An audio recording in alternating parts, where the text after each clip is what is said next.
Hoy damos comienzo al segundo encuentro del ciclo de conferencias El mes del buen trato.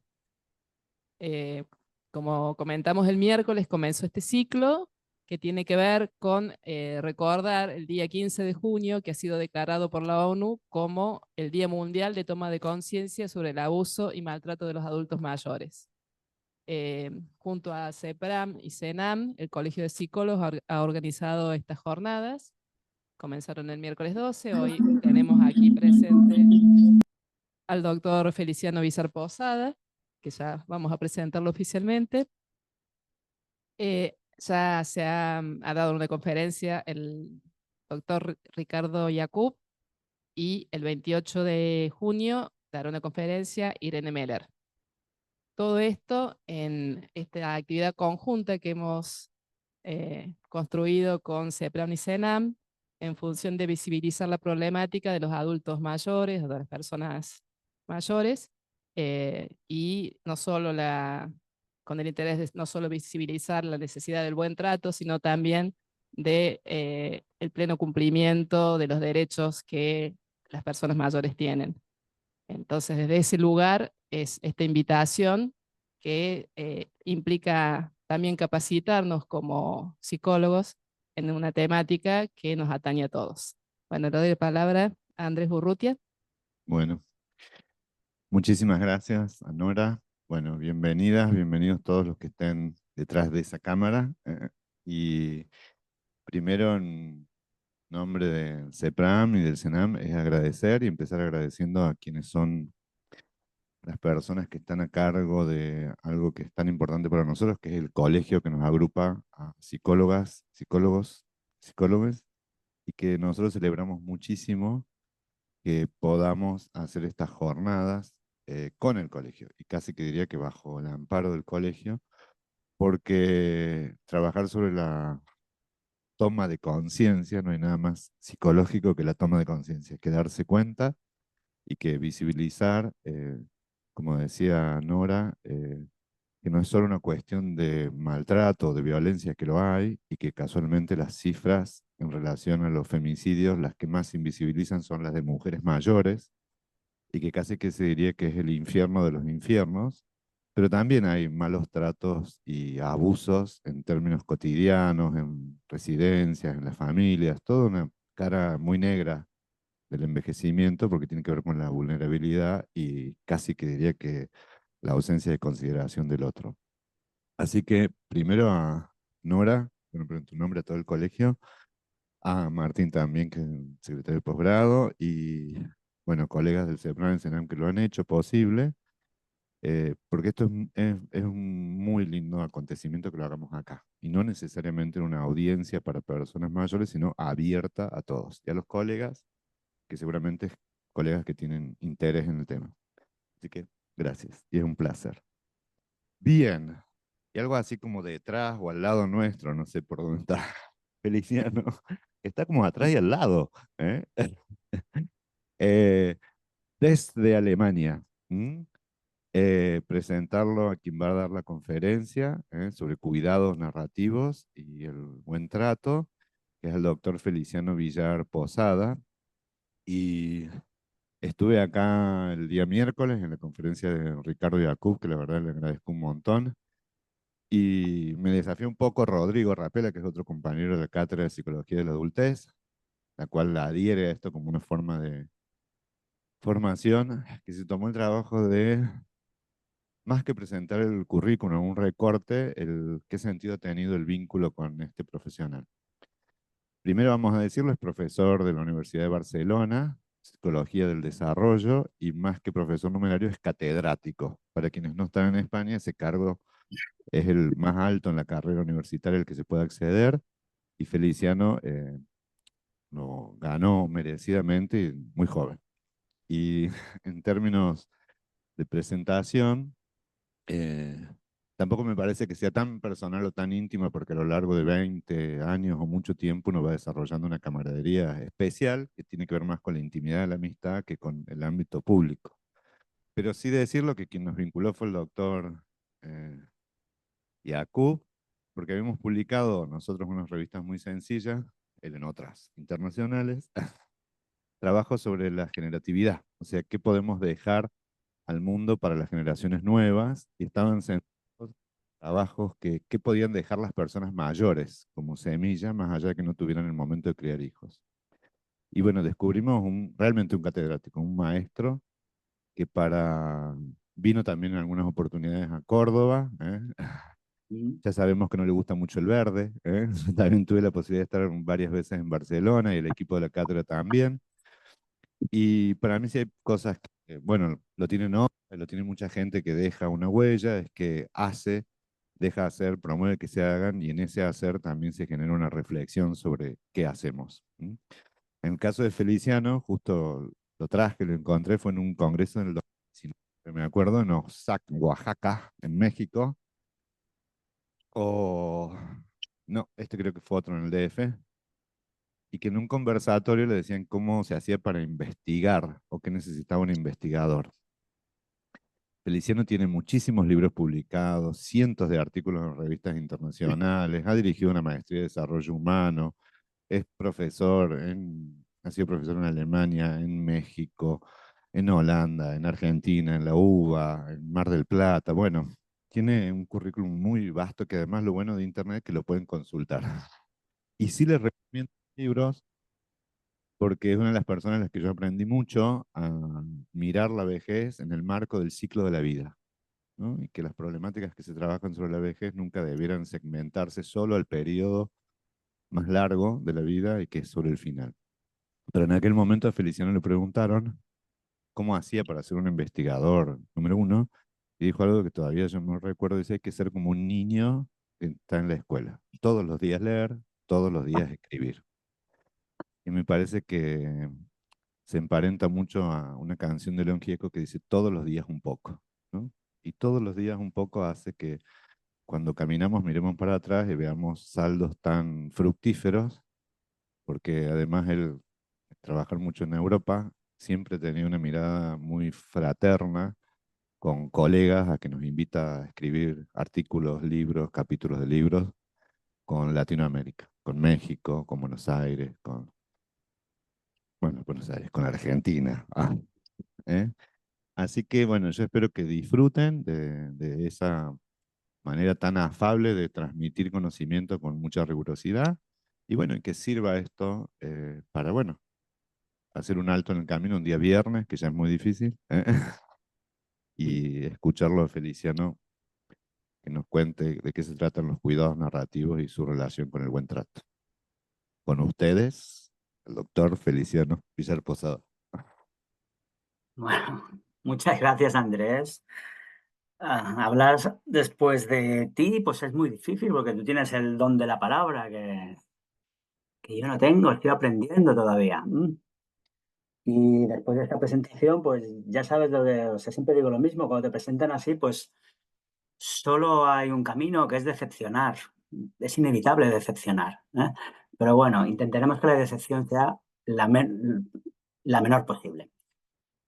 El tema de mi charla hoy es, como ha dicho Andrés, el de los cuidados narrativos. Bueno, antes de empezar, quisiera agradecer, obviamente, al Colegio de Psicólogos y al propio Andrés, al CEPRAM, a su cátedra, por nuevamente estar aquí, en este caso virtualmente, ¿eh? Él es un amigo y, eh, como él dice, llevamos muchos años conociéndonos y sabe que lo que me pida, mientras sea razonable, pues la respuesta siempre va a ser que sí, lógicamente. Entonces, me decía que mi charla iba a ser en el marco de la Semana del Buen Trato o del Mes del Buen Trato, y resulta que yo, pues, desde hace unos años trabajo en una cosa que yo creo que tiene muchísimo que ver con el buen trato, que es esto de los cuidados narrativos, que es un tema relativamente nuevo y que ahora comentaremos, pues, de qué va, ¿eh? Para hacerlo, me gustaría compartir con ustedes una presentación que tengo por aquí. Esta de aquí, ¿eh? Entonces, mi presentación va sobre el buen trato a un tipo especial de personas mayores, porque una de las cualidades o de las características más importantes de la vejez es que es muy diversa. Tenemos desde personas pues, que están fantásticamente bien de salud y que son intelectualmente brillantes, hasta otras pues, que por desgracia pues, no se encuentran tan bien de salud y pueden incluso llegar a tener problemas de tipo cognitivo. Mi charla va a estar centrada en este último grupo, especialmente en las personas que viven en residencias de personas mayores. Yo no sé cómo les llaman allí en Argentina, supongo que se entiende, ¿no? O sea, son personas que viven de manera permanente en una institución y en especial dentro de ellas las personas que tienen, que presentan algún tipo de problema cognitivo, las personas que viven con demencia. Antes de empezar a describir qué es esto de los cuidados narrativos y en qué sentido yo creo que contribuyen al buen trato, o a un trato que a mí me gusta calificarlo de humano, un trato humano, que parece mentira que estemos a estas alturas reivindicando el trato humano cuando debería ser algo que se diese por defecto. Ya veremos que, por desgracia, no siempre es así. Antes de hablar de qué son los cuidados narrativos, me gustaría enmarcar este concepto en un cambio de modelo de atención a largo plazo, un cambio de modelo en las residencias de mayores y en los centros de día que al menos se da aquí en España y que se está dando desde hace ya algunos años. Es un modelo desde las residencias que tenemos ahora, que son básicamente, es un cuidado centrado en la tarea, donde lo que importa es la calidad del cuidado desde la perspectiva del experto, del profesional, y que se ofrecen en unas residencias, en unas instituciones que se parecen mucho a un hospital. Hay quien las define como que son hospitales con servicios hoteleros. Es decir, la persona vive allí, le cuidan, le dan de comer, le peinan, le ayudan a hacer su higiene, a bañarse y tiene una serie de actividades de ocio o para pasar el rato. Este tipo de modelo de atención que nos ha dado muchas alegrías y que sin duda resulta un avance respecto a modelos anteriores de tipo más asilar o asistencial, si quieren. En los últimos años se ha visto que puede ser mejorado, ¿no? Y en este proceso de mejora de los cuidados a largo plazo vamos hacia unos modelos de atención centrados en la persona. Yo no voy a hablar aquí de qué son los modelos de atención centrada en la persona, porque sería muy largo, pero si pudiéramos dar una característica general, son modelos que intentan que la persona no esté en un hospital con servicios hoteleros, sino que pueda sentirse en una residencia como si estuviera en su propia casa, donde se tengan en cuenta las preferencias, los deseos de la propia persona. Entonces, una de las características fundamentales de los modelos de atención centrada en la persona, que son modelos que tienden a ofrecer cuidados lo más personalizados posibles. Esto es una de sus características, no es la única, pero es una de las principales. ¿Qué significa ofrecer cuidados personalizados? Significa, pues, al menos dos cosas importantes. En primer lugar, significa que las personas que entran a vivir, hay quien dice que ingresan. A mí no me gusta la palabra ingresar, porque eso ya implica un modelo hospitalario. Yo creo que la palabra más adecuada para hablar de ese proceso es que la persona se muda a la residencia, porque la residencia va a ser su casa a partir de ese momento. Pues es importante tener en cuenta que cuando la persona entra en la residencia, se muda a la residencia,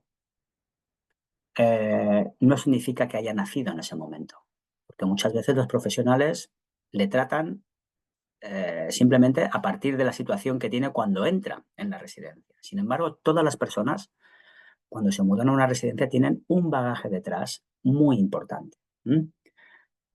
Es un bagaje, es una biografía que debemos conocer si queremos dar un trato personalizado.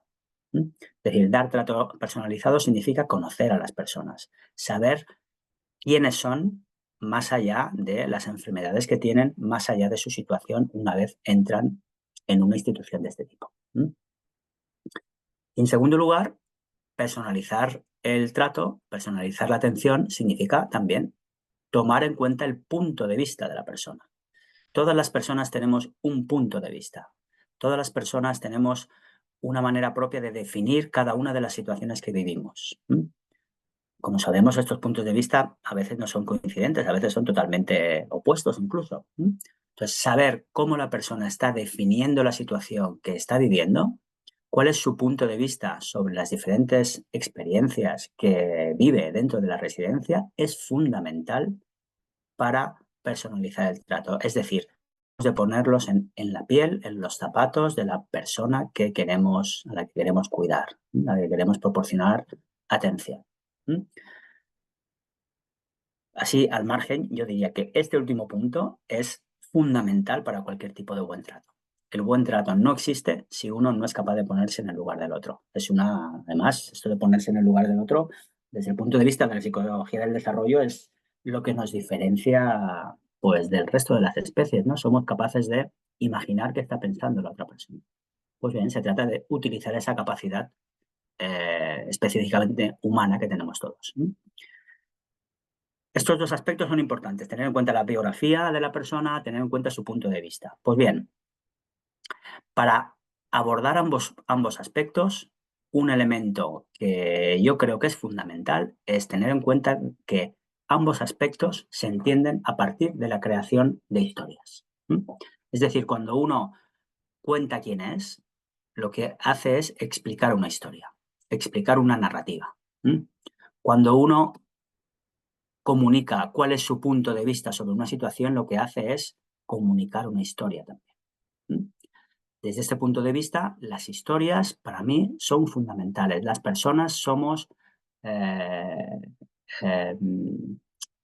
seres que creamos sentido, que damos sentido a las situaciones a partir de crear historias que las explican.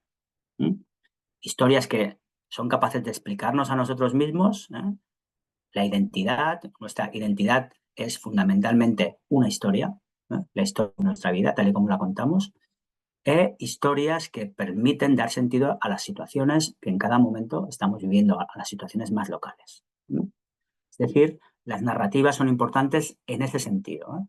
Sin embargo, esta capacidad que tenemos para contar historias y para comunicar historias, capacidad que nos hace humanos, pues cuando las personas se mudan a la residencia, especialmente las personas que viven con demencia, pues digamos que ven amenazada esa capacidad de seguir siendo personas que cuentan cosas, que cuentan historias, que comunican experiencias a partir de estas narrativas. Estos desafíos, estas amenazas a nuestra capacidad narrativa que acontecen cuando entramos en una residencia o cuando estamos en un proceso de dependencia severa o cuando tenemos demencia, son al menos de tres tipos. Hay tres tipos de desafíos, tres tipos de amenazas a esa capacidad de seguir contando historias.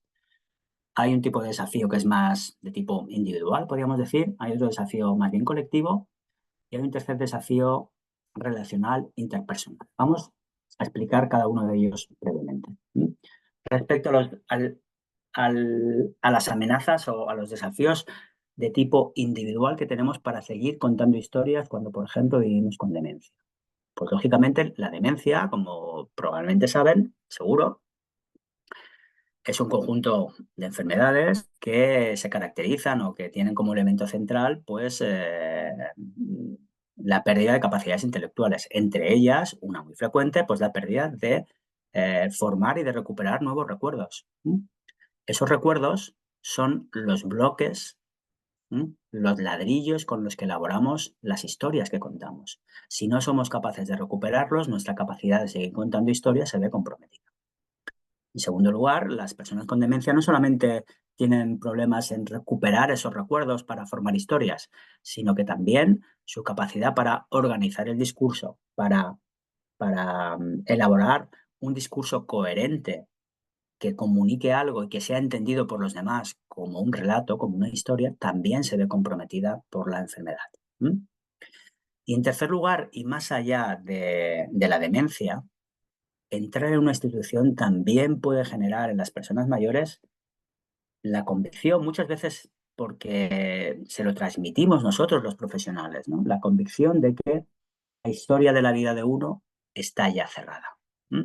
Muchas veces las residencias de personas mayores se conciben como una especie, y perdón por la crudeza de la expresión, como una especie de parking, no sé cómo le llaman en Argentina, playa quizá, ¿no? Donde uno pone el coche.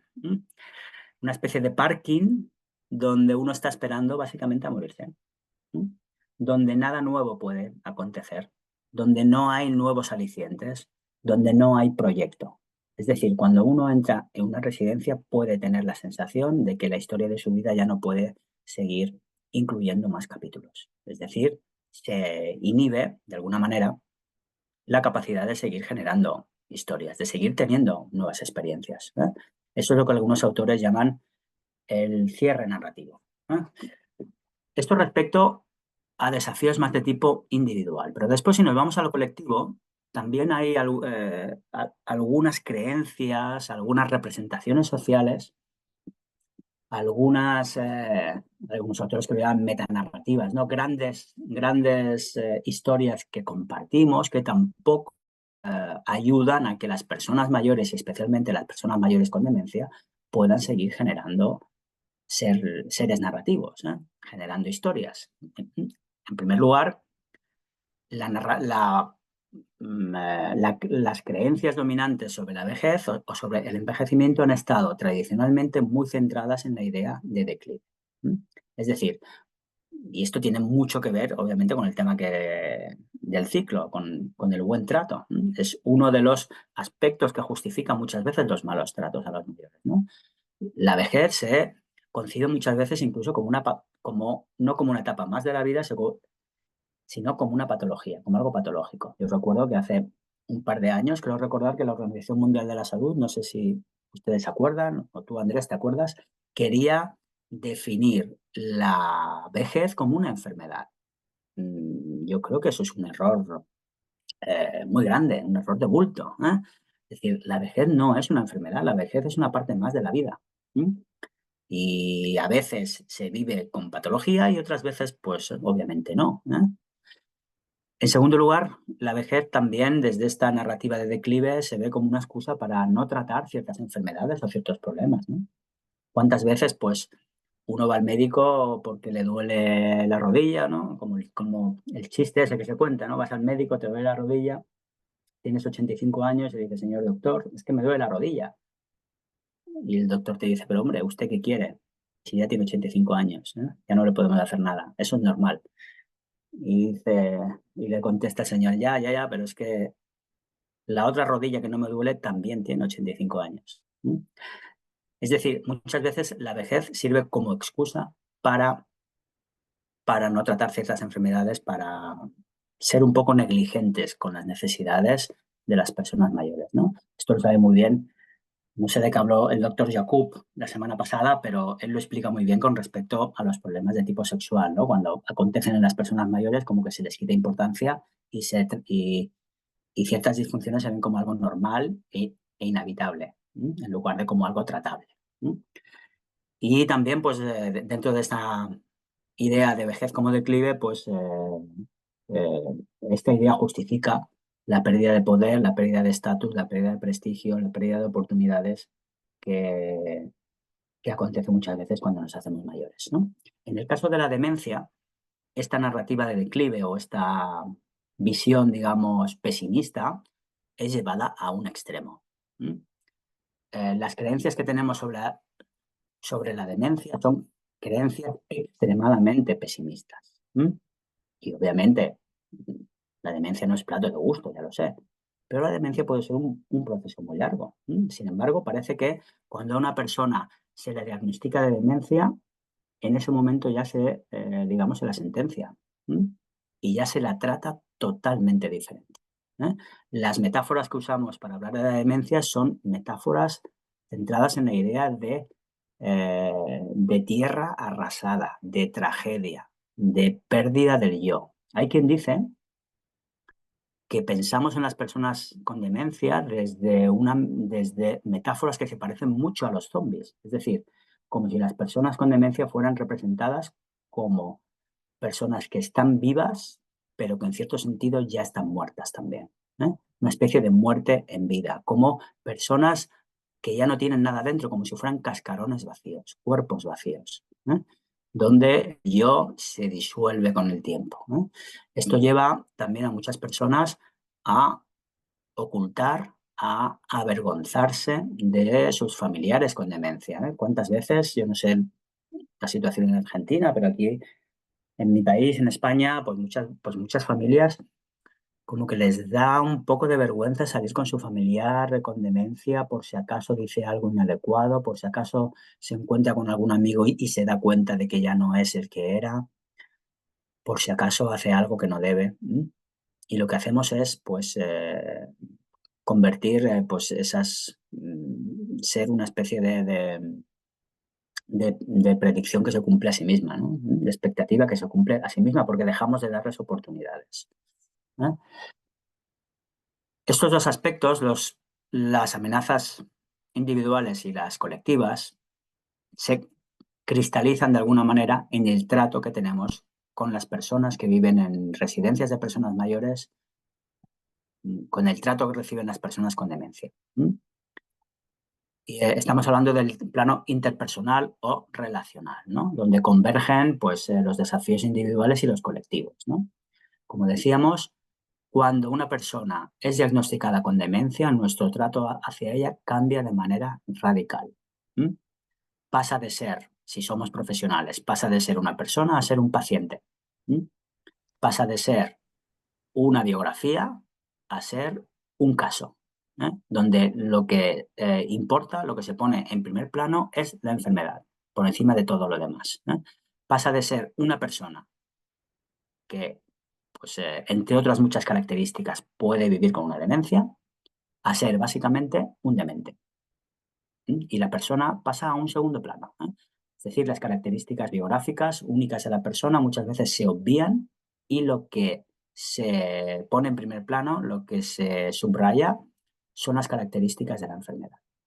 Y cualquier comportamiento que tenga la persona se interpreta, se filtra a partir de la etiqueta de la enfermedad. Si la persona llora, es porque tiene demencia. Si la persona agrede, es porque tiene demencia. Si la persona está agitada, es porque tiene demencia. Si la persona está pasiva, es porque tiene demencia. O sea, cualquier comportamiento que tenga la persona con demencia se interpreta a la luz de la enfermedad.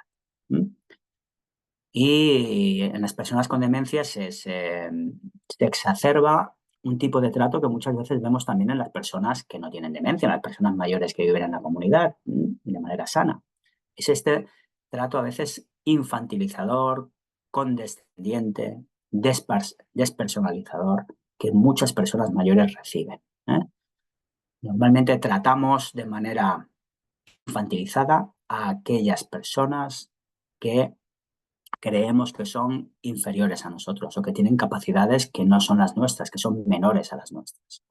Personas con discapacidad, eh, en este caso, pues personas con demencia, personas mayores en general, muchas veces. Esto lleva, por un lugar, por una parte, a una baja expectativa de competencia. Es decir, se espera que la persona con demencia no sepa hacer nada.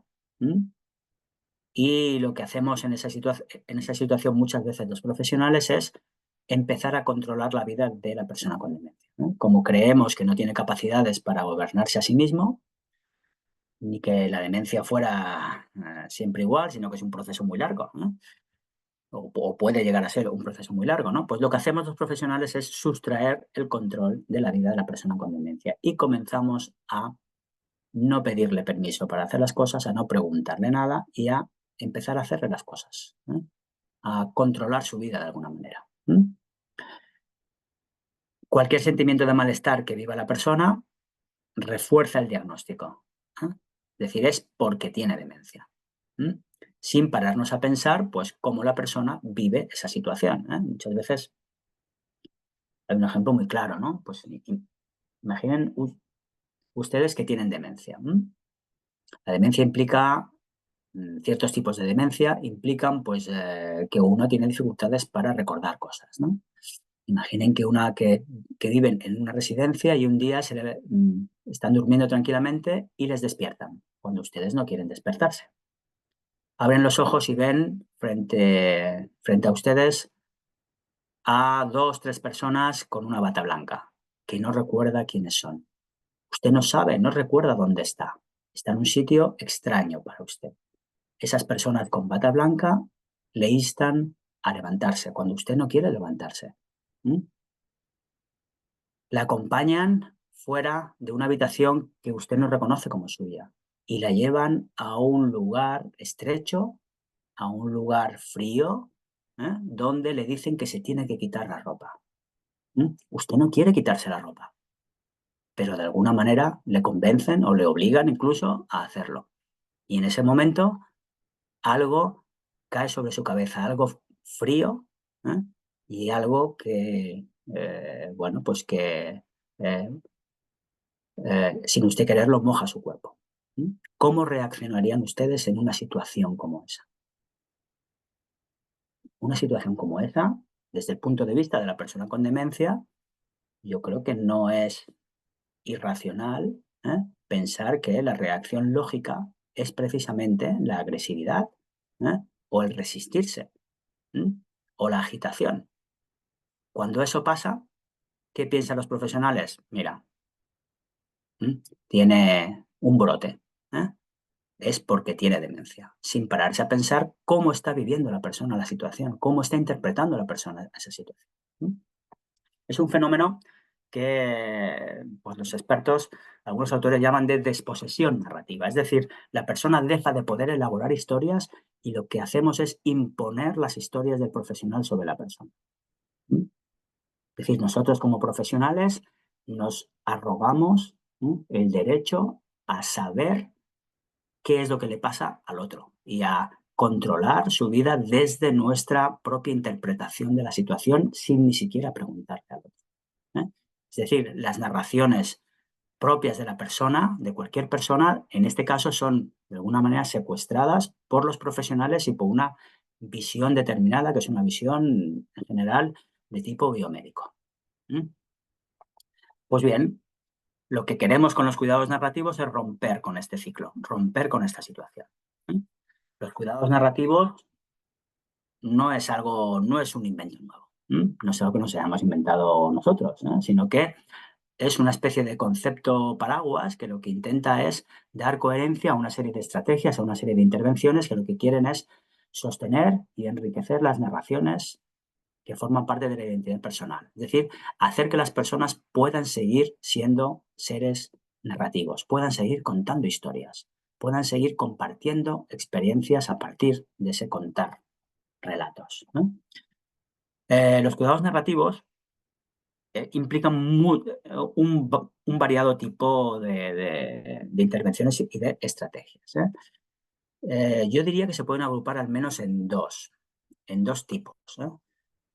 Recogiendo la diferencia que establece Bamberg entre las big story, es decir, las grandes historias, y las small story, las pequeñas historias. ¿Qué es una gran historia? Para Bamberg, una gran historia es cuando nosotros lo que hacemos es comunicar, recordar un acontecimiento importante de nuestra vida que tiene significación biográfica. En general, estas grandes historias están bien formadas, nosotros somos los protagonistas, hay una coherencia interna y lo que hacen es comunicar, representar, dar sentido a un acontecimiento importante de nuestra vida. Sin embargo, no todas las historias que contamos son de este tipo, sino que yo creo que la mayoría son lo que Bamberg llama pequeñas historias. Las pequeñas historias son esas historias que contamos en prácticamente todos los momentos de nuestra vida que estamos con alguien. Son esas historias, si queréis, banales, breves, a veces rotas, a veces interrumpidas, a veces poco coherentes, que intercambiamos cuando nos relacionamos con alguien, en el ascensor, cuando nos cruzamos con un amigo, cuando quedamos en el bar con nuestra pareja. Lo que hacemos es contarnos historias, esas pequeñas historias locales que se refieren muchas veces al aquí y a la ahora. Es, pues, ¿Qué va a pasar en el partido de mañana en la Copa América? Eso es una pequeña historia. ¿Cómo te fueron las vacaciones o el fin de semana, cuando nos cruzamos con un amigo? Ese intercambiar estas pequeñas historias es lo que hace que las relaciones sean humanas. Entonces, los cuidados narrativos implica actuar sobre los dos tipos de historias, sobre un aspecto más, digamos, biográfico y sobre un aspecto más comunicativo local. Vamos con el primero de los aspectos. ¿Qué tipo de intervenciones de estrategias están orientadas a este enfoque de las grandes historias, a este enfoque biográfico? No me voy a detener mucho en ello porque son las estrategias que más se han desarrollado. Hay básicamente dos. Puede haber más, pero las más conocidas son dos. En primer lugar, el trabajo con historias vitales. Es un trabajo que muchas veces está bastante estandarizado en las residencias de personas mayores, ¿no? Lo que hacen cuando uno se muda a una residencia, lo primero que hace pues, el trabajador social o la enfermera o bueno, el profesional que sea, el psicólogo incluso, es hacerle una entrevista de historia de vida. Muchas veces esta entrevista de historia de vida no es una entrevista, sino que es un cuestionario. Muchas veces no se la hacemos a la persona que ingresa, que se muda, sino a su familia, que es más fácil. Y muchas veces lo que recogemos, pues lo ponemos en una carpeta y ahí se queda y nadie más se entera y no se disemina por la institución.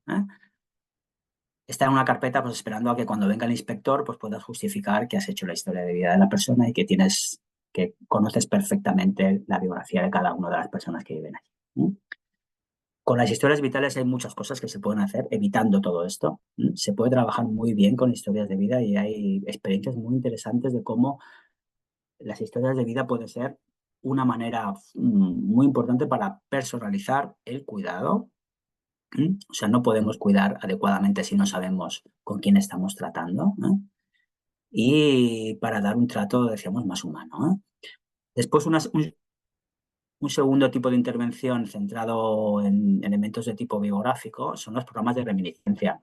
Yo, o sea, prácticamente ni los voy a mencionar, pero yo creo que son bastante conocidos, ¿no? Tienen una larga historia dentro de la gerontología. Estos programas de reminiscencia, pues, implican recordar normalmente en grupo, pues, acontecimientos de la vida de uno con el fin de preservarlos, de refrescar la identidad, ¿no? Que se manifiesta a partir de esos relatos biográficos. La manera más, digamos, tradicional es a partir de fotografías, a partir de música, a partir de objetos, a partir de pues, acontecimientos vitales como bodas, funerales, bautizos, etc. Más recientemente se han hecho otras aplicaciones de la reminiscencia un poco más imaginativas, digamos, fuera de lo tradicional, ¿no? Con experiencias como la escritura autobiográfica para aquellas personas que todavía pues, pueden escribir, los álbumes biográficos, muchas veces expresar elementos biográficos en expresiones artísticas, como pintura, como danza, o trabajar con árboles genealógicos. No me voy a detener mucho más. En primer lugar, porque es en lo que más se ha trabajado, en el uso de las historias con personas mayores, especialmente con personas mayores con demencia. Y después, porque yo creo que el trabajo con las pequeñas historias al que ahora nos referiremos es como más novedoso y desde mi punto de vista tiene más calado. Porque cuando trabajamos con pequeñas historias, no trabajamos con programas formales como pueden ser las historias de vida o las reminiscencias. Es decir, programas en el que uno tiene planificadas las sesiones, donde hay unos objetivos a cumplir, donde en el mejor de los casos hay una evaluación de si esos objetivos se cumplen o no. El trabajo con pequeñas historias es de otro tipo. Es un trabajo que tiene que ver con los cambios en cómo nos relacionamos y nos comunicamos en el día a día, en el minuto a minuto, con las personas que viven en residencias y en especial con las personas con demencia. El objetivo de este cambio en la interacción informal cotidiana ha de ser siempre mantener la agencia narrativa de la persona. ¿Qué es esto de la agencia narrativa? Es un concepto que quiere decir al menos dos cosas. Primero, intentar preservar y fomentar que la persona pueda seguir contando historias. Quizá no relatos biográficos, sino historias cotidianas, banales, yo las llamo historias de ascensor. Cuando uno va a un ascensor, ahora con el teléfono móvil, pues a veces no pasa, porque uno se sumerge en la lectura del teléfono móvil y ya no hay comunicación posible, pero cuando tienes que subir 6, 7 pisos con alguien, pues normalmente le cuentas algo, ¿no? O sea, aunque sea algo sobre el tiempo o sobre el fútbol o sobre cualquier cosa. Esas pequeñas historias que forman parte de nuestra cotidianidad y que hacen que las relaciones sean humanas, ¿no? Pues se trata de preservar que las personas con demencia, las personas que viven en residencias, sean todavía agentes narrativos, es decir, puedan seguir contando historias y ofrecer oportunidades para que esas historias se sigan produciendo. Esto implica, pues, facilitar espacios y momentos para que esas narrativas aparezcan e implican apoyarlas cuando aparecen. Después daremos algunos detalles más sobre estas estrategias para fomentar las pequeñas historias, ¿no? Estas interacciones informales cotidianas. Esta me lo voy a saltar.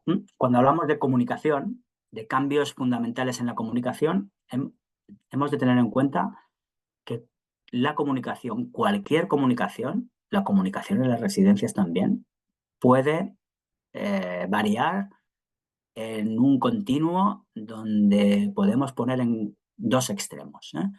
Por una parte, la comunicación puede servirnos para que se hagan ciertas cosas. A veces nos comunicamos para hacer cosas, para que el otro haga algo por nosotros o para que una tarea se cumpla. Este tipo de comunicación la podemos llamar comunicación de tipo instrumental.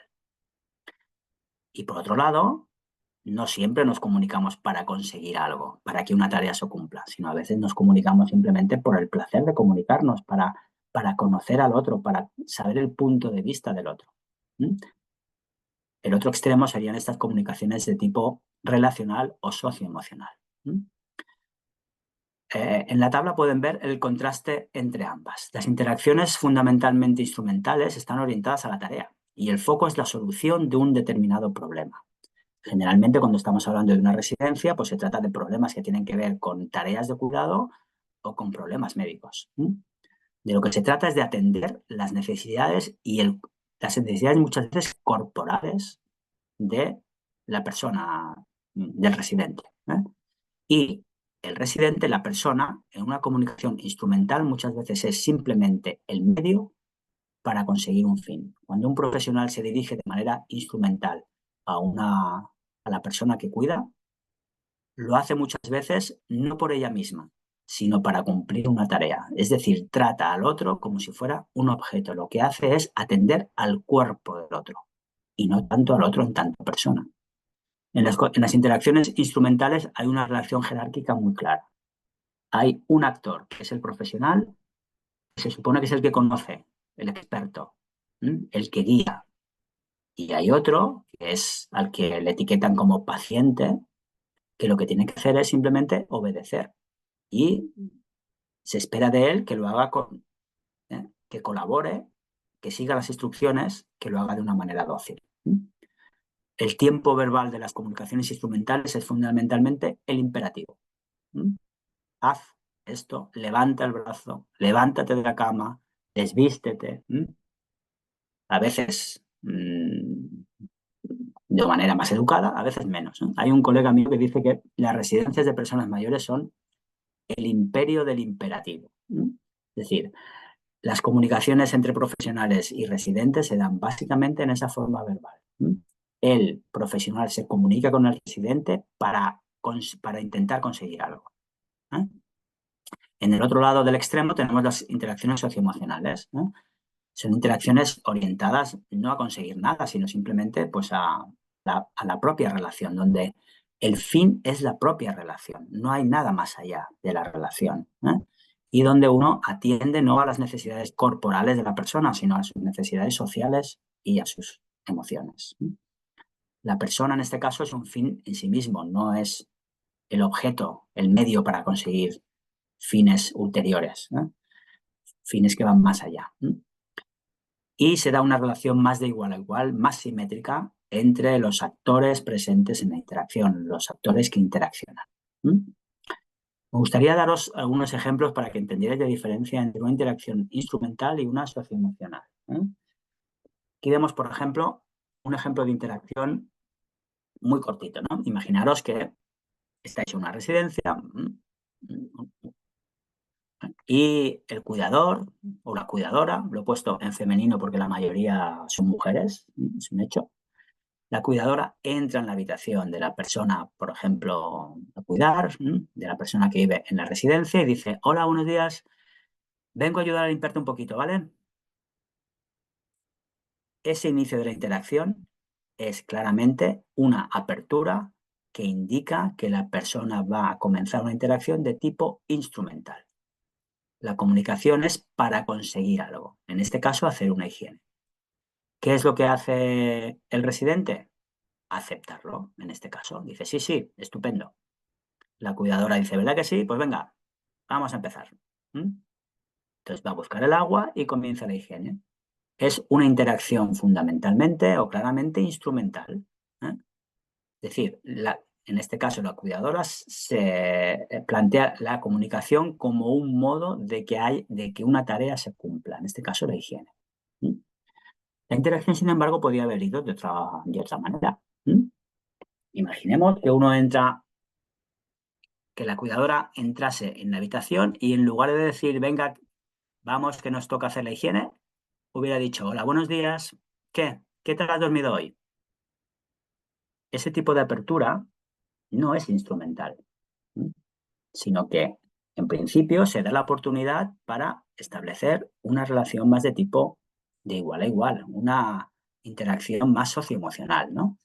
Y en este caso el residente acepta ese tipo de comunicación y le responde a la pregunta, le da la información que pide. Dice: pues la verdad es que no muy bien. Y eso, pues mira, preocupaciones que tiene una. Es decir, es un tipo de interacción que genera una historia. Lo que le ha dicho en el fondo la cuidadora es: cuéntame la historia. Cuéntame una historia o tu experiencia a partir de, en relación a lo que te ha pasado esta noche. Y la persona se lo cuenta. Es decir, se establece una relación mucho más humana, mucho más simétrica. Lógicamente, a veces uno quiere relacionarse de esa manera y a lo mejor la otra persona pues no entra por ese tubo. Imaginemos esta tercera situación. La cuidadora entra y dice: hola, buenos días, ¿cómo te encuentras?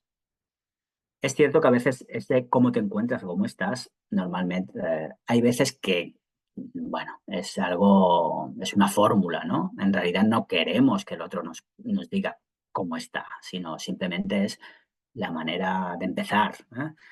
Pero bueno, al menos da la oportunidad de, si el otro quiere contártelo, pueda contártelo. En este caso, el residente no entra por el aro de lo socioemocional y reorienta la comunicación hacia claramente lo instrumental, ¿no? Porque le responde: ¿vienes a pincharme? Es decir, déjate de rollos, no te voy a contar cómo estoy, sino vamos al lío, vamos a lo que tenemos que hacer, que es que tú vienes aquí a ponerme una inyección, ¿no? La cuidadora en este caso se da cuenta y abandona lo socioemocional y se centra más en lo instrumental, porque percibe que es eso lo que quiere de ella el residente. Y dice: sí, sí, para ver el azúcar, claro, tenemos que saber cómo te va 4 veces al día. ¿Sabes lo que quiere decir eso? Sí, claro. Muy bien, entonces ahora te voy a pinchar una vez y luego vendremos 3 veces más. Lo hace muy bien desde el punto de informa a la persona de lo que va a hacer. Eso es una buena práctica, ¿no? Dice: vale, vale, pero primero te voy a subir un poco la cama para que estés un poco más alta, para que esté un poco más alta y podamos hacerlo bien. O sea, toda la comunicación se orienta a la tarea, a la cosa que se tiene que hacer. En este caso, pues, poner la inyección para el azúcar. Y tenemos un poco la explicación que os he dado.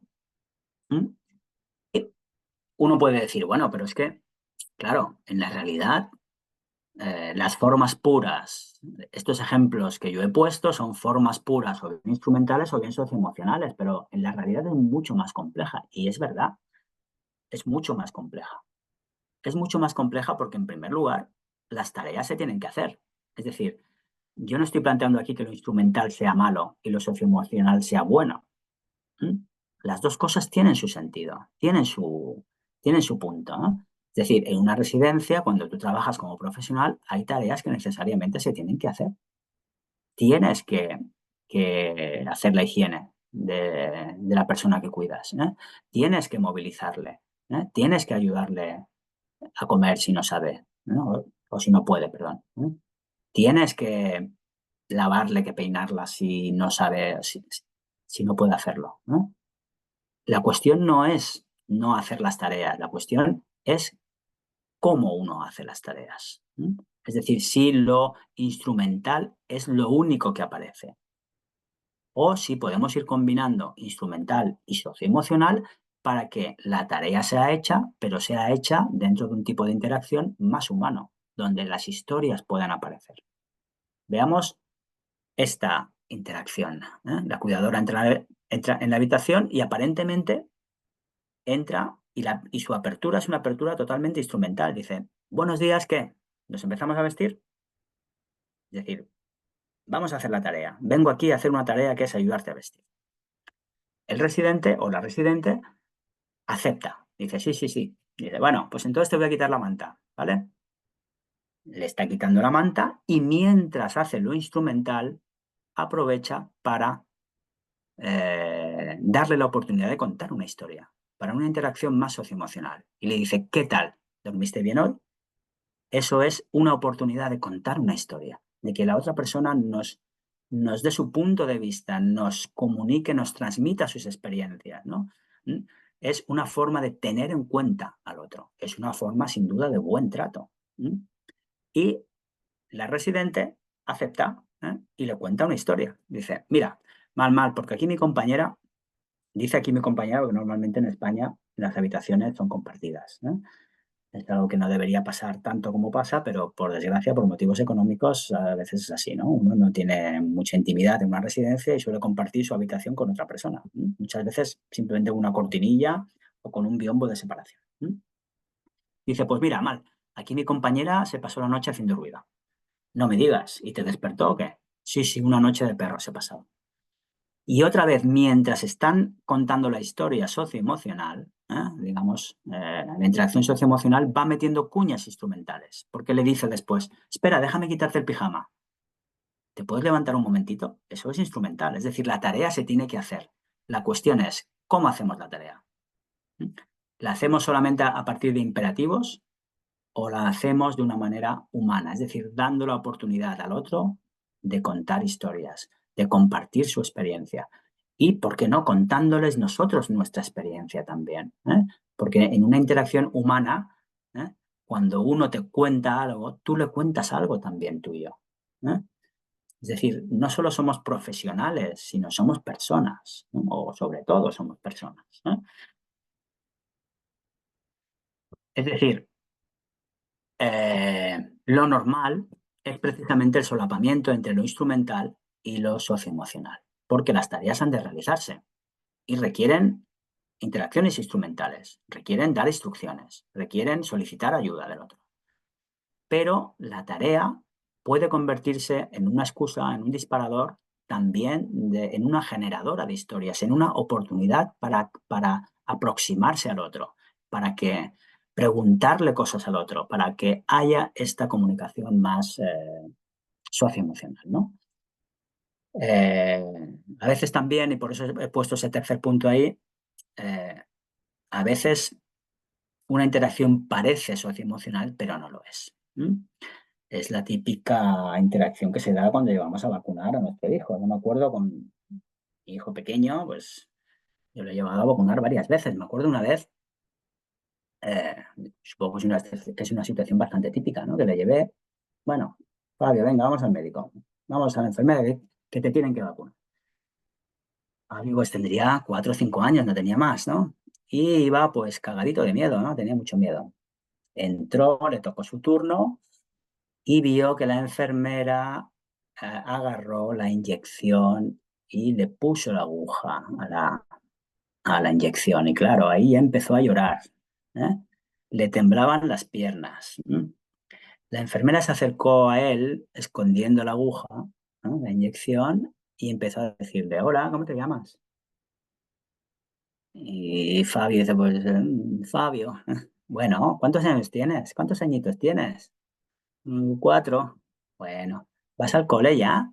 Sí. ¿Tienes muchos amigos? Sí. ¿Cómo se llama tu mejor amigo? Se llama Pau. Y mientras decía se llama Pau, ñagarraca, le enchufó la inyección.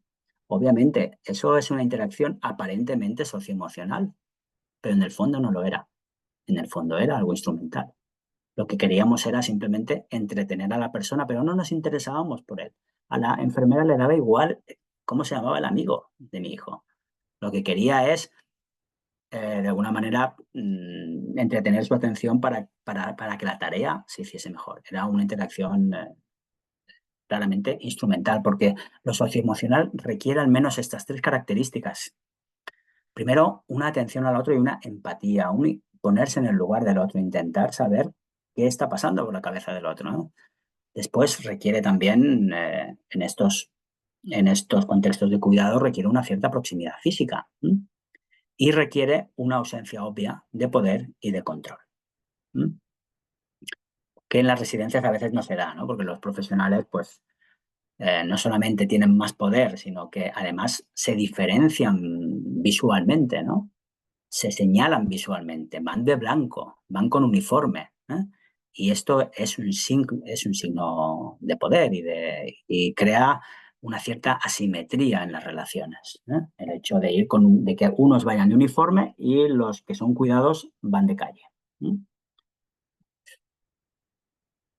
Entonces, ¿cómo podemos propiciar estas interacciones informales, ¿no? Esta comunicación más basada en estas historias banales que aparecen cuando nos relacionamos de una manera socioemocional, ¿no? Pues hay 3 estrategias fundamentales que como profesionales podemos poner en marcha, ¿m? Y que son estrategias del día a día, no son programas formales, ¿eh? No es un programa, o sea, uno puede entrenarlo, obviamente, pero se tiene que poner en práctica no los jueves y los miércoles de 4 a 5, ¿m? Sino todas las veces que interaccionamos con alguien, ¿m? La primera estrategia es tratar de propiciar y sostener la aparición de historias. Después, especialmente en las personas con demencia, reconocer y valorar los indicadores no verbales y las historias que cuenta el cuerpo. Esto que los ingleses llaman embodiment. Embodied stories son las historias que cuenta tu cuerpo. Es decir, aunque no hablemos, estamos a veces contando una historia, ¿eh? Nuestro propio cuerpo, nuestra propia apariencia, nuestros gestos cuentan historias, ¿eh? Y, en tercer lugar, construir, pues, contextos narrativos. Es decir, que la organización sea una organización que apoye y que fomente la aparición de estas historias cotidianas. Vamos con la primera de las estrategias, muy rápidamente ya, porque no quiero cansarlas, ¿eh? ¿Cómo podemos propiciar y sostener la aparición de historias? Primero, reconociendo a la persona, llamando a la persona por su nombre, sabiendo quién es, ¿eh? Conociendo su biografía, ¿eh? Y validando lo que está sintiendo. Lo que la persona siente no es solamente fruto de su enfermedad, si es que tiene alguna, sino está expresando quizá una necesidad que a lo mejor es importante que sepamos cuál es, ¿eh? Es decir, preguntarse cómo la otra persona está viviendo la situación, ¿eh? Cómo está experimentando cada momento, ¿eh? Es decir, cómo está definiendo esa situación en la que está viviendo. Y solo desde ese conocimiento del punto de vista del otro podemos tratar bien a las personas y proporcionar un cuidado adecuado. Obviamente, preguntar, muy importante. Las preguntas es la forma tradicional de que las historias aparezcan. Preguntar preferencias, aunque sean muy básicas, ¿no? Aunque sea a una persona con demencia, pues igual no te puede decir grandísimas cosas, pero a lo mejor te puede decir si prefiere el traje azul o los pantalones azules o los pantalones negros, ¿no? Y negociar cómo se hacen las actividades cotidianas. En el ejemplo que poníamos anteriormente de la ducha, qué diferente sería si uno habla a la persona, si uno le pregunta cómo quiere ser tratada, Si uno le informa de qué se va a hacer y le pregunta cuándo puede hacerlo. Y después se trata de andamiar las interacciones, ¿no? Los que nos dedicamos a esto de la psicología del desarrollo, cuando tratamos con niños, hay un autor muy famoso, muy importante, Jerome Brunner, que decía que el crecimiento cognitivo del niño se hace a partir de la interacción con los adultos. Y los adultos interaccionamos de manera muy particular con los niños. Intentamos llegar allí donde ellos todavía no pueden llegar. Tomamos el control de las situaciones e intentamos, a medida que el niño se hace más capaz, dejarles cada vez más que controlen ellos la situación. Hay una cesión de control de las situaciones, ¿no? Pues es un poco lo mismo, especialmente con las personas con demencia que tienen problemas pues, en aspectos comunicativos básicos, ¿no? Se trata de facilitar que las interacciones aparezcan, como hemos dicho, de dar apoyos y dar sentido a las intervenciones de la persona, de intentar interpretar qué nos está diciendo, de reparar y rellenar los huecos de aquellas historias a veces rotas, a veces incompletas, a veces aparentemente incoherentes que pueden contar algunas personas, especialmente si están viviendo con demencia. Y por último, reforzar sus capacidades y animarlas a que continúen participando. Esta tarea más de motivación, ¿no? de entusiasmo, si quieren, ¿no? La segunda estrategia se trata de valorar lo no verbal. Es una estrategia, como hemos dicho, fundamental en personas con demencia avanzada que pueden seguir contando historias. Lo que pasa es que no van a ser historias canónicas, muchas veces no van a ser historias coherentes, no van a ser historias a veces ni siquiera verbales. Muchas veces partimos de una asunción que es un grave error. Y es que cuando alguien no dice nada es porque no tiene nada que decir. Las personas con demencia pueden no decir nada, pero a lo mejor sí que tienen muchas cosas que decir. Lo que pasa es que lo dicen de otra manera y no con la voz. Es decir, el cuerpo es un instrumento para comunicar y para contar historias. A veces para ejecutarlas incluso, ¿no? A partir pues, de sonidos, de gestos, de movimientos, de expresiones faciales a las que tenemos que estar atento y tenemos que saber interpretarlas. La postura, el contacto físico con las personas es muy importante. El ponerse a su altura, físicamente, literalmente a su altura. Muchas veces las personas están en silla de ruedas y les hablamos de pie, con lo cual se produce una interacción asimétrica, porque nosotros estamos de pie, ellos están sentados. Ellos tienen que mirar para arriba, nosotros miramos para abajo. Claramente el poder está en quien está arriba. Quien ha de obedecer es quien está abajo. Qué diferente es la comunicación cuando somos capaces de flexionar nuestras rodillas o de sentarnos y que nuestros ojos estén a la altura de sus ojos. Es ahí donde lo simétrico, lo relacional, se facilita que aparezca. Y muchas veces con las personas con demencia que tienen habilidades verbales pues, deterioradas o muy deterioradas, pues a veces se pueden expresar también a través de la danza, a través de diversas expresiones artísticas, a través de la música, del ritmo. Y por último, todo esto no puede aparecer si la institución no se cree. No se cree todo esto, no se lo cree. Es decir, ha de existir una cultura en la organización que dé apoyo y sentido a toda esta forma de comunicarse. Es decir, yo recuerdo, por ejemplo, un familiar mío trabaja en una residencia de personas mayores y me contaba un día que su supervisora le había abroncado, porque le había pillado hablando con una persona con demencia. Y le había dicho que estaba perdiendo el tiempo, que había muchas cosas que hacer, había muchas camas que hacer, había muchas personas que movilizar. ¿Por qué se entretenía hablando con la persona? Además, con una persona con demencia que ni te va a entender ni se va a acordar de nada. Lógicamente, ese tipo de organización no es una organización que apoye este tipo de buen trato y de cuidado narrativo. La organización tiene que dar valor a esas pequeñas cosas que hacen la relación más humana. Y tiene que partir de una serie de principios que son innegociables, ¿no? Pues que la vejez y la demencia no solo son entidades médicas, sino que son, además, además, yo no digo que no lo sean, pero además de ser médicas, son también, dependen de la interacción social, dependen de la manera que tenemos de construirlas, ¿no?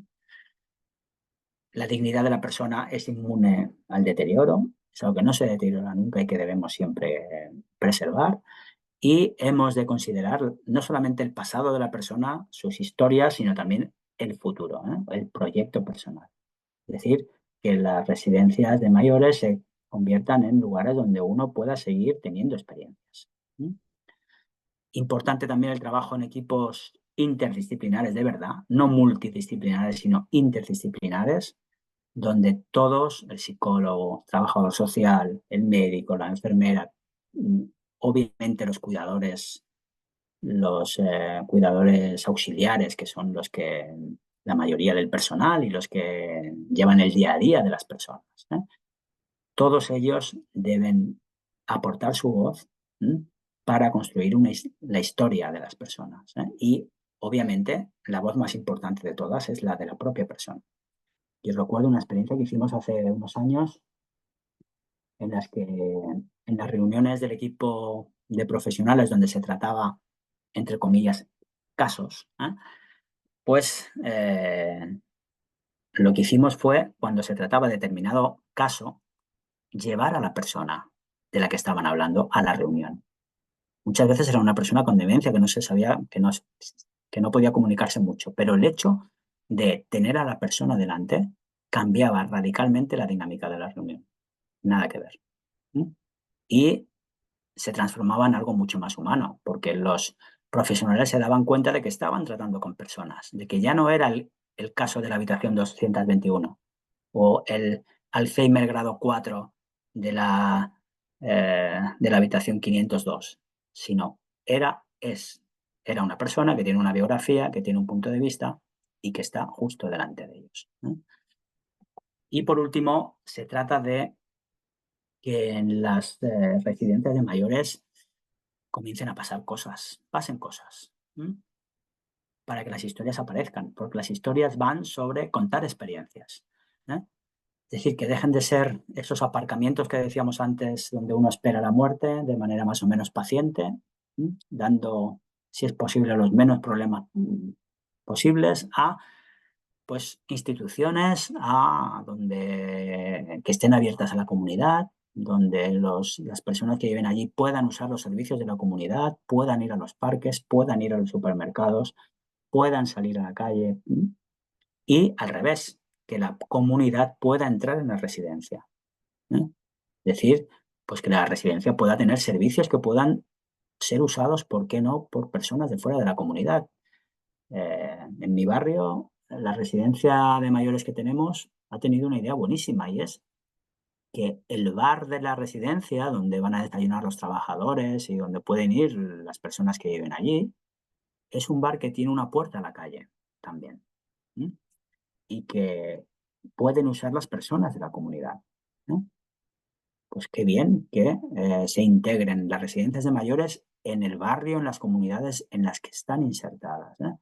No las construyamos, como hacíamos antes, en las afueras, como si fueran casas de apestados, sino hagamos que las personas mayores se sientan y sean, porque lo son, ciudadanos. Y como ciudadanos tienen derecho a poder disfrutar de los servicios de la comunidad de los que disfrutamos todos.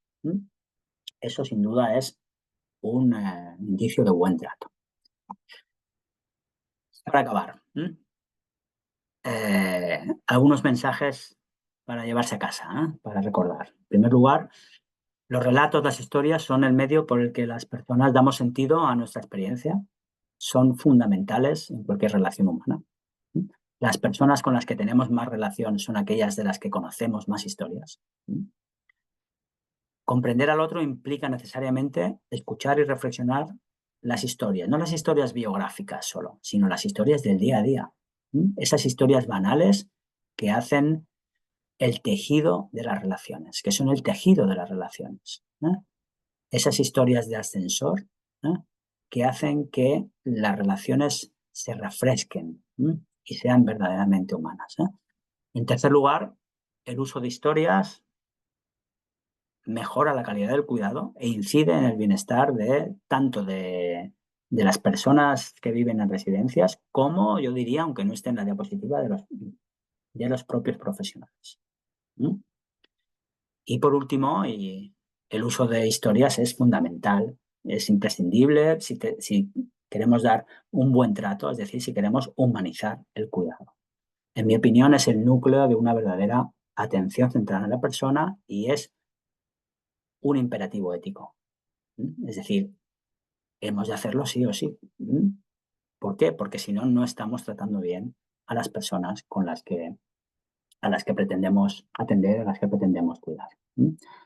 Muchísimas gracias por vuestra atención. Espero que no se haya hecho muy largo ni pesado y, por supuesto, estoy totalmente abierto a cualquier pregunta, sugerencia, duda que puedan tener. Muchas gracias.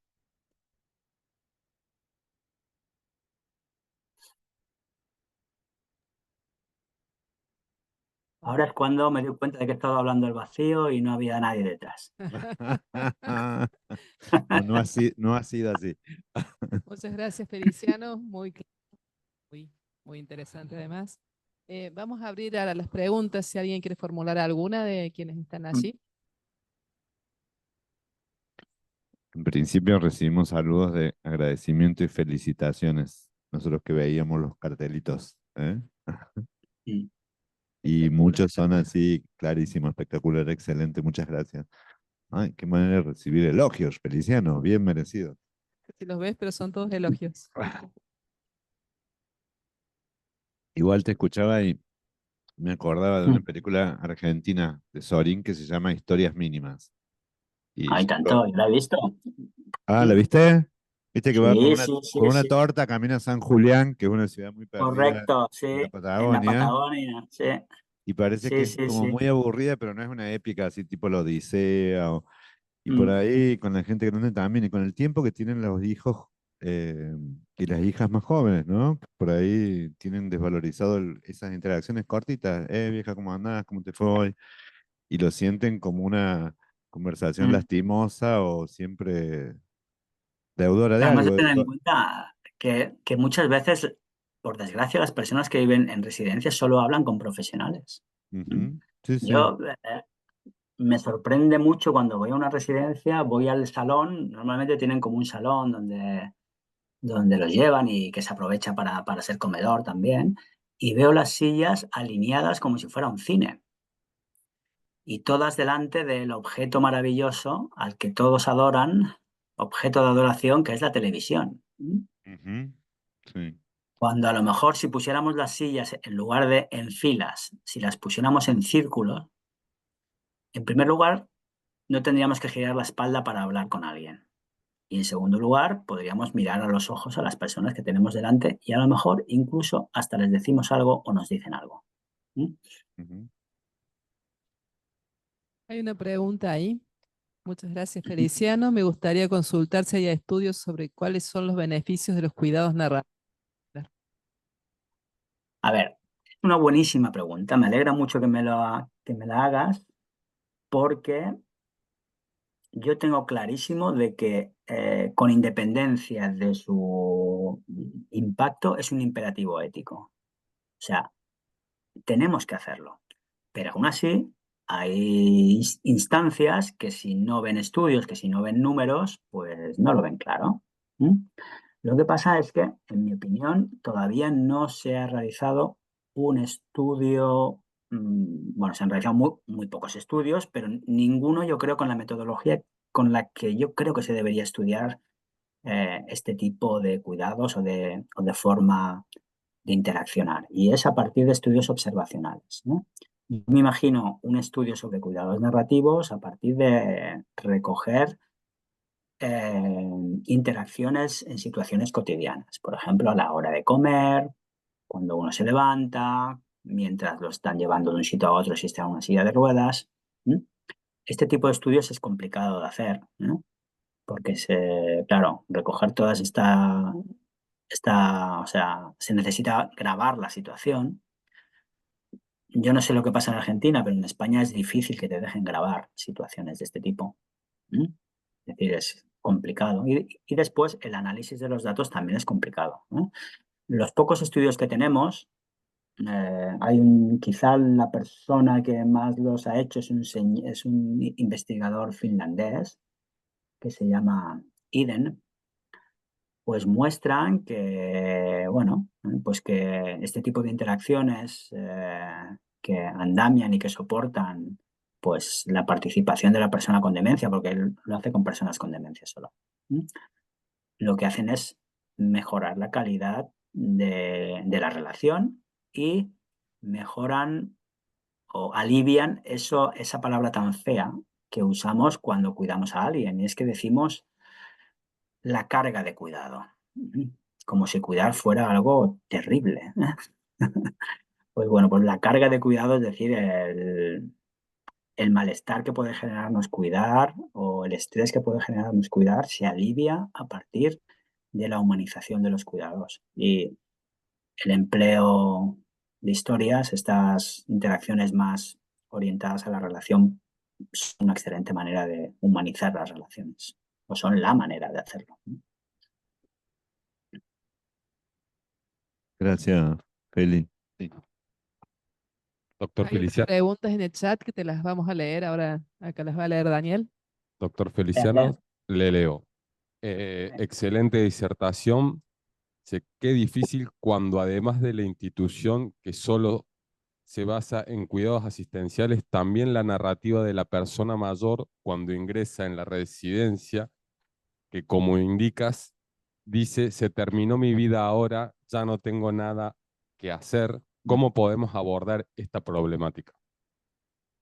Bueno, eso es un problema muy cierto, ¿eh? Eso pasa, por ejemplo, yo no sé si lo vais a tratar en vuestro ciclo de conferencias, pero el edadismo, que es un término muy de moda ahora, muchas veces es un edadismo internalizado. O sea, uno se llega a creer pues, esas creencias cuestionables sobre qué es la vejez o qué son los mayores o qué son las residencias. No es raro tampoco que uno se la crea porque nos bombardean tanto con el mismo mensaje y el tipo de atención que se dan en las residencias es el que es. Entonces, no es raro que las personas piensen que entrar a una residencia es, pues, una especie de sentencia de muerte, o que lo están abandonando o algo por el estilo. Se trata simplemente de cambiar la forma que tenemos de abordar los cuidados residenciales, y hacer que, pues, que esas creencias, pues que la propia persona vea que no tienen fundamento porque se la trata de una manera diferente a como él o ella pensaba, ¿eh? Yo creo que es desde ahí. O sea, no se trata de convencer a la persona, sino de convencer a partir de los hechos, de que el trato y lo que se le aporta, lo que se le ofrece dentro de la institución son alicientes para seguir viviendo y para seguir teniendo experiencias, para seguir creando capítulos vitales. Ojalá pudiéramos pues entrar a una residencia y entrar o sea, y que pudiéramos, bueno, verlo como un capítulo más importante, significativo de nuestra vida y no simplemente como el epílogo donde no pasa nada, como las páginas del blanco del final. Feli, bueno, la gente sigue agradeciendo, ¿no? Y te van pidiendo Mm. consejos. Nico, Feliciano se ríe porque el psicoanálisis en España es muy poco frecuente y cuanto más al norte vas menos, ¿eh?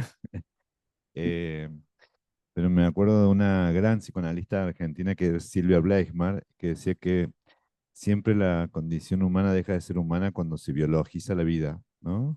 Tanto de alguien que trabaja 8, 16 horas y solo duerme y se levanta para llevar el pan a la casa, o cuando un niño solo se lo ve de lo que sufre, ¿no? Y en los viejos esto del edaísmo que vos decías es como silenciar justamente eso, por eso vos decías las investigaciones en la parte, por lo menos, del trato habitual, ¿no? Tratar viene de arrastrar, esa es la etimología, que por ahí yo siempre digo, qué palabra medio fiera que se eligió con el maltrato, ¿no? Es arrastrar a alguien hacia un lugar, ¿no? Por ahí la cuestión está de escucharlo o nada, esas interacciones mínimas, las que decías en el ascensor, yo creo que comenté, mi vieja está en un camino hacia una demencia. Y lo que más disfruto son esas interacciones chiquitas, ¿no? Donde por ahí tener la paciencia de a cada pregunta que se reta, quizás ponerse creativo y buscar una respuesta que no sea exactamente la misma, ¿no? O meterle un poco de humor a esas mínimas interacciones que son también las que se sostienen, ¿no? Yo creo que el viejismo es Exacto. tan fuerte que con un niñito, con un bebé, tengo un sobrino, Feli, que no te conté, estoy feliz, ¿eh? Son interacciones mínimas, lo que dice Brunner. Después viene la fábrica de historias, ¿no? Pero al principio son esas interacciones que a los 2 años ya empieza a contarte algo que pasó y es muy breve, ¿no? Entonces, darle lugar a esa sutileza del lenguaje cuando es el Además, resto o cuando es el inicio, ¿no? además, ten en cuenta que si recordamos esta diferenciación entre las grandes historias, las big stories y las small stories, claro, la persona con demencia al final solo tiene acceso a las pequeñas Pequeñas. historias, ¿no? Claro, porque igual ya no puede recordar cosas de su vida o no puede recordar experiencias, pero sí puede contar cosas del aquí y el ahora, a lo mejor con mucha mayor probabilidad. A lo mejor también lo cuenta de manera rota, de manera desconectada, de manera incoherente, pero ahí estamos nosotros, porque nosotros tenemos la capacidad, todos nosotros, de hacer humano a la persona que tenemos delante. ¿Mm? O de deshumanizarla.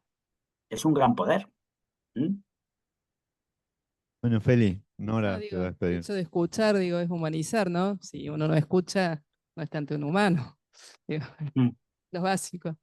Y sobre todo esto, que seguimos siendo personas, tengamos algún cuadro psicológico, ¿no? No son, Mm.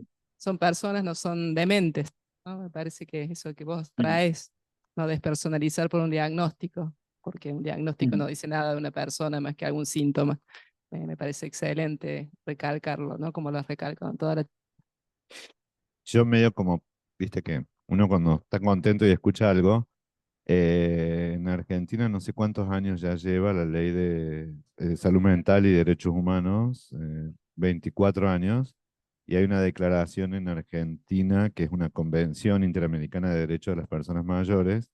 Y Mm. digo, bueno, siempre tomar en cuenta que los tiempos en donde algo se va instituyendo, ¿no? Como ley o legislativo, también tienen que ver con los tiempos en los que algo va emergiendo en la academia, ¿no? Y que esto pueda contribuir a romper el sentido común, ¿no? De que el que está ahí porque tiene una demencia, creer que no comprende, ¿no? O creer que, aunque no comprenda, no valga la pena que escuche, tiene mucho que ver que estemos hablando en estos momentos de algo que creo que es la discusión ética que se viene, en la cual yo escucho mucha gente, o sea, si tengo una demencia, si no estoy, sáquenme de este mundo. Y yo cada vez preguntando, digo, bueno, capaz que tengamos que entrar en la discusión de la gerontología, que es cuándo es vida, qué es vida, porque por ahí se ha hecho una cosa muy griega, que la vida es solo cuando estás en el tope de tu rendimiento cognitivo, y quizás muchas veces es peor el dolor físico, ¿no? O sea, entra toda una cosa que me parece que ya llegará, que capaz que la vamos a discutir cuando estemos viejitos nosotros, ¿eh? Ojalá. Y ojalá, sí, ojalá que sea algo que las poblaciones podamos participar en eso, porque yo por lo menos desde los años nada, de Madrid en el 2002 o de Viena en el 82, por suerte ya hay cosas que entran en la agenda de la gente, que estemos hablando de esto, ¿no? Muchas gracias, querido Feli. Muchísimas gracias, Eh, excelente. Gracias por la generosidad, por estar de noche, porque allá ya estás a medianoche y seguís muy lúcido te agradecemos muchísimo ese esfuerzo extra. Bueno, Bueno, estas charlas nocturnas, ¿eh? ¿eh? Que, en las que me enrolla mi amigo Andrés. Bueno, y de paso agradecemos a Daniel, a Nico, a toda la gente del Colegio de Psicólogos, que nosotros Mm. ponemos la carita toda tranquilidad y sin sufrir, porque todo lo que hace que nos conectemos está hecho bien hecho por otros. ¿Eh? Che, que descanse Feli y Bueno, pues gracias, yo muchísimas gracias. deseo que este ciclo sea un éxito, ¿eh? Hablar después de Ricardo siempre impone, ¿eh? Espero que, porque uno siempre tiene las de perder en la comparación, ¿eh? Pero bueno, espero que las siguientes conferencias os sean útiles y que los objetivos se cumplan y que el mensaje vaya calando, ¿no? ¿Eh? Sí, que más que la comparación es la suma. La verdad que es súper rico. Ricardo, vos, después Irene. Es una cosa linda por lo diverso y por lo que suma. Y todos coincidimos en que estuviste excelente, toda la pantalla lo dice. Muchas gracias. Gracias a ustedes, gracias a vosotros. Así tenemos que hacer. Y tenemos nuestra audiencia, la licenciada mayor, 87, Dionisia, licenciada en psicología, hace poco que se recibió, es un público exclusivísimo. Estupendo. Bueno, Andrés, gracias nuevamente. No, gracias a Y vos, os Felipe. felicito, y os felicito por la iniciativa. No, gracias a vos. Muchas gracias.